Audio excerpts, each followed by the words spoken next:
Good morning বন্ধুরা, আজকে আবার সকাল সকাল নতুন একটা ব্লগ নিয়ে চলে এসেছি। দেখুন, আজকে সকাল সকাল পুজো দিতে আমার মা বসে পড়েছে, পুজো দিচ্ছে মা। এদিকে দেখুন,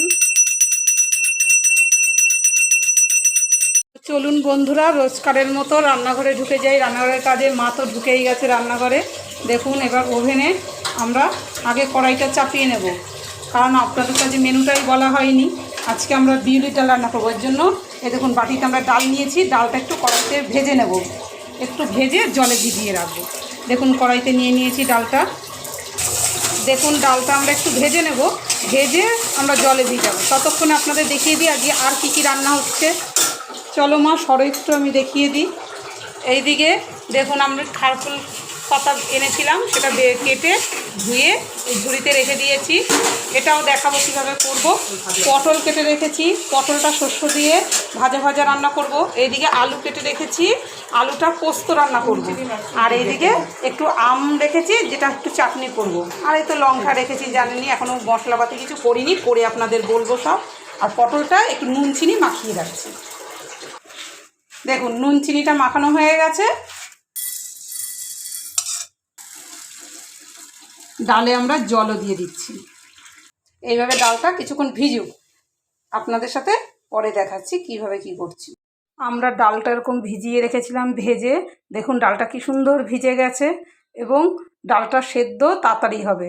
বিউলির ডাল তো, তাই আমরা প্রেসারে একটু সিটি মেরে নেব তাড়াতাড়ি হওয়ার জন্য। আমরা ডালটা প্রেসারে দিয়ে দিয়েছি। এইবার এই ডালটা প্রেসারটা আমি বসিয়ে দিলাম। এতে একটু নুন আর লঙ্কা দিয়ে, দেখুন লঙ্কা দিয়ে দিলাম, নুনও দিয়ে দিলাম। আর একটু বেশি করে দিই, ডালটা হতে তো নুন লাগবেই। দিয়ে এবার একটু নাড়িয়ে দেব। এবার ঢাকনাটা আমরা আটকে দেব। দেখুন, এইদিকে আমরা ডালের প্রেসারটা বসিয়ে দিয়েছি। এইদিকে আমরা একটা কড়াই বসিয়েছি, আর কড়াইয়ে এই খারকোলটা কেটে রেখেছি, যে বললাম খারকোল বাটা করব। খারকোলটা একটু টেলে নেব, ওর জন্য কড়াইয়ের মধ্যে দিয়ে দিলাম খারকোলটা।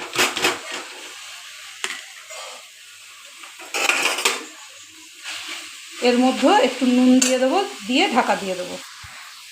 এই দেখুন, এর মধ্যে একটু নুন দিয়ে দিলাম। আমরা এবার ঢাকনাটা তুলে দেখি কি অবস্থায় আছে। দেখুন, একটুখানি হয়ে গেছে, কতটা পাতা দিয়েছিলাম, অল্প একটু হয়ে গেছে। এটা এবার বেটে নেব, ভালো হয়ে গেছে। এবার কড়াইটা নাবিয়ে এটা আমরা বেটে নেব। কড়াই থেকে নাবিয়ে এই বাটিতে রাখলাম খারকোলটা। আর এদিকে আমটা যে কেটে রেখেছিলাম, সেটা একটু গরম জলে ভিজিয়ে রেখেছি, একটু হলুদ দিয়ে, যাতে আমটা একটু টক ভাবটা কেটে যায়। আর এদিকে দেখুন, আমি পোস্ত নিয়ে নিয়েছি, আলু পোস্ত করবো বলে। একটু আদা নিয়েছি, একটু 4টে কাঁচা লঙ্কা নিয়েছি। হ্যাঁ, এবার এটা আমি বেটে নেব। দেখুন, আমার হাফ বাটা হয়ে গেছে পোস্ত আদাটা। এদিকে আমি আলু পোস্ত বসাবার জন্য কড়াই বসিয়েছি, আর ওইদিকে তেল দিয়ে দিচ্ছি। তেলটা দিয়ে দিয়েছি। এবার তেলটা একটু গরম হয়ে গেলে আলুটা আমরা ভেজে নেব। এই যে বাটিতে আলুগুলো যে রাখা আছে, সেই আলুটা আমরা কড়াইতে দিয়ে দেবো।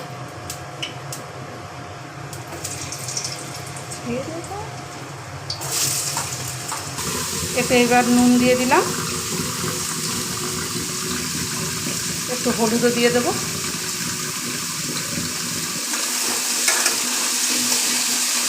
এবার নাড়াচাড়া দিয়ে এবার একটু ঢেকে দেবো।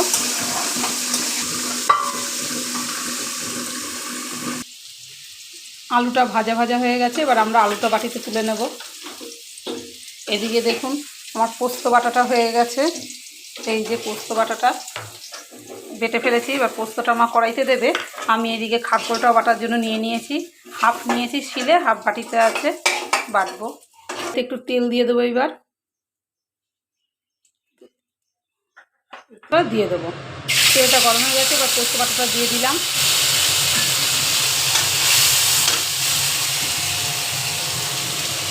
বাটি ধোয়া জলটাও দিয়ে দিলাম। এইবার এতে একটু হলুদ, একটু নুন দিয়ে দেবো পরিমাণ মতো। এটা নাড়িয়ে ফেলবো। একটু ভাজা ভাজা হবে, তারপর আমরা আলুটা দিয়ে দেবো। পোস্তটা একটু ভাজা ভাজা হয়েছে, এবার আমরা আলুটা দিয়ে দেবো। আলুটা দিয়ে একটু নাড়াচাড়া করবো। এবার এতে একটু চিনি দিয়ে দিলাম।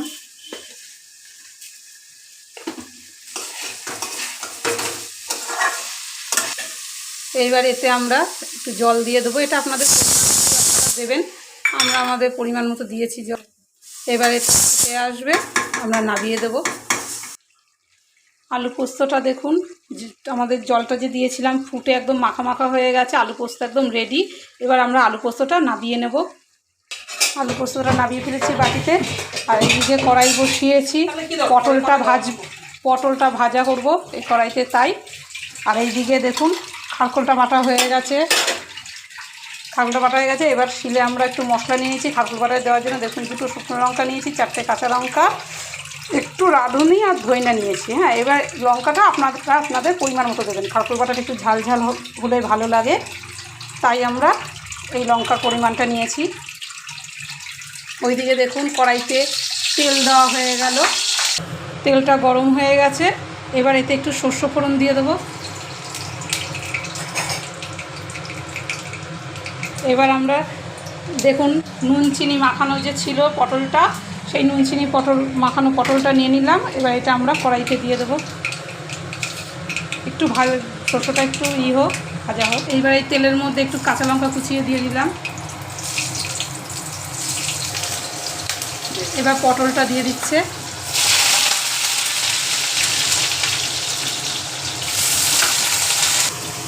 এবার পটলটায় অল্প পরিমাণ নুন দেবো, কারণ আগে একটু নুন মাখানো ছিল, আর একটু হলুদ দিয়ে দেবো। এবার এইটা নাড়াচাড়া করে নেবো এইভাবে। এবার নাড়াচাড়া করে আমরা একটু ঢেকে দেবো। এবার আমরা একটু ঢাকনাটা একটু দিয়ে দেবো, যাতে একটু মজে যায় তাড়াতাড়ি। ওদিকে পটলটা হচ্ছে, আমরা এইদিকে কড়াই বসিয়ে দিয়েছি, একটু তেল দেবো চাটনিটা হওয়ার জন্য। আমটা তো আমরা আগেই ভিজিয়ে রেখেছিলাম, সেটা আমরা বললাম। আমের জলটা ফেলে দিয়েছি দেখুন। এবার আমরা আমটা দিয়ে চাটনি করবো, তেল দিয়ে দিয়েছি কড়াইতে। এবার এতে একটু মৌরি ফোড়ন দিয়ে দিলাম। এবার আমরা আমটা দিয়ে দেবো।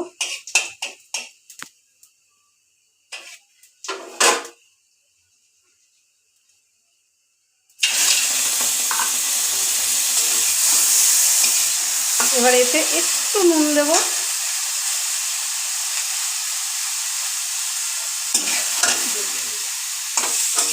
এবার নাড়ি চাড়িয়ে এটার মধ্যে আমরা একটু জল দিয়ে দেবো।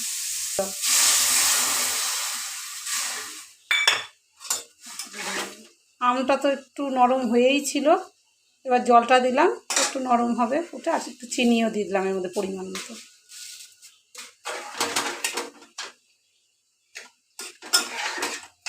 এবার দেখা যাক পটলটা কী অবস্থায় আছে। ঢাকনাটা সরিয়ে দিই। বাহ, পটলটা তো ভালো মজে গেছে। এইবার আমরা ঢাকনা দেব না, এইবার এমনি গ্যাসটা বাড়িয়ে দিই। এবার সুন্দর করে লাল লাল করে ভাজাটা হয়ে যাবে। গ্যাসটা বাড়িয়ে দিলাম, আর ঢাকনা দেবো না। আর এইদিকে দেখুন চাটনিতে যে জলটা দিয়েছি এটাও ফুটতে থাকুক। আর এইদিকে দেখুন ডালটা যে প্রেসারে বসিয়েছিলাম কি সুন্দর সেদ্ধ হয়ে গেছে। এটা এবার ফোড়ন দেবো। আর এই যে শিলে যে মশলাটা করতে নিয়েছিলাম খারকোল বাটার জন্য, মশলাটা সুন্দর রেডি হয়ে গেছে। আমরা এবার তুলে নেব। এবার আমরা ওটা তুলে নেব। দেখুন এইদিকে চাটনিটা আমাদের ভালো মতো হয়ে গেছে। এবার আমরা নামিয়ে ফেলবো। এতে কিন্তু যখন চিনিটা দিয়েছিলাম সেই চিনিতে কিন্তু হয়নি ভালো টক, ওর জন্য আমরা আবার পরে চিনি দিয়েছি। এবার চাটনিটা হয়ে গেছে, এবার আমরা চাটনিটা নামিয়ে ফেলবো। এইদিকে পটলটাও দেখুন ভাজা ভাজা হতে চলেছে। চাটনিটা বাটিতে ঢালা হয়ে গেছে। এবার আমরা আবার কড়াইটা বসিয়ে দিয়েছি। এবার ডাল ফোড়ন দেবো বলে দেখুন, ডালের জন্য আমরা প্রথম সরষের তেল দিয়ে দিলাম কড়াইতে। ডালের মধ্যে শুকনো লঙ্কা আর তেজপাতা ফোড়ন দেবো। এবার দেখুন এর মধ্যে কী কী মশলা ফোড়ন দেবো আমরা। এইবার শুকনো লঙ্কাটা একটু ভাজা হয়েছে, এবার আমরা এতে মৌরি ফোড়ন দেবো, একটু জিরা ফোড়ন দিচ্ছে, একটু মেথি। এবং মশলাগুলো ভাজা ভাজা হয়ে গেছে। এবার আমরা সেদ্ধ ডালটা তেলে দিয়ে দেবো।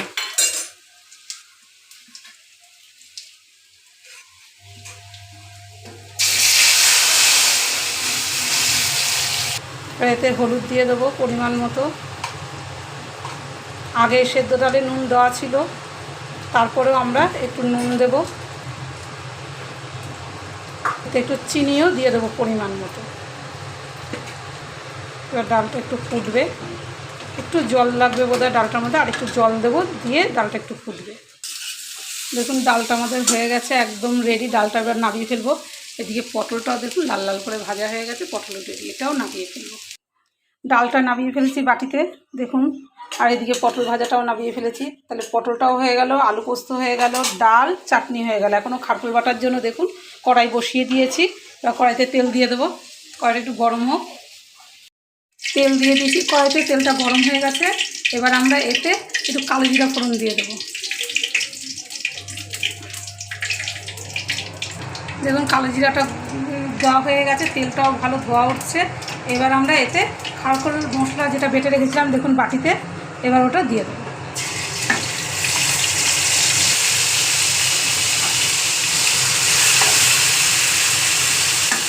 মশলা আর খারকুল দুটোই একসাথে দিয়ে দিলাম।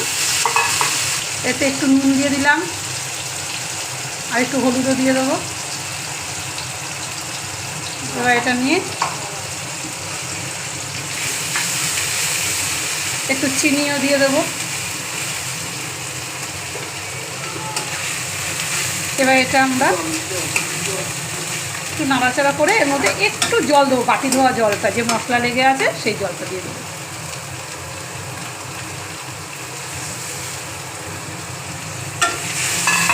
এবার এটা হতে থাকে একটু। দেখুন এটা এই অবস্থায় আছে, আর একটু হবে। খারকুল বাটা পুরো রেডি। এবার আমরা বাটিতে তুলে নেব।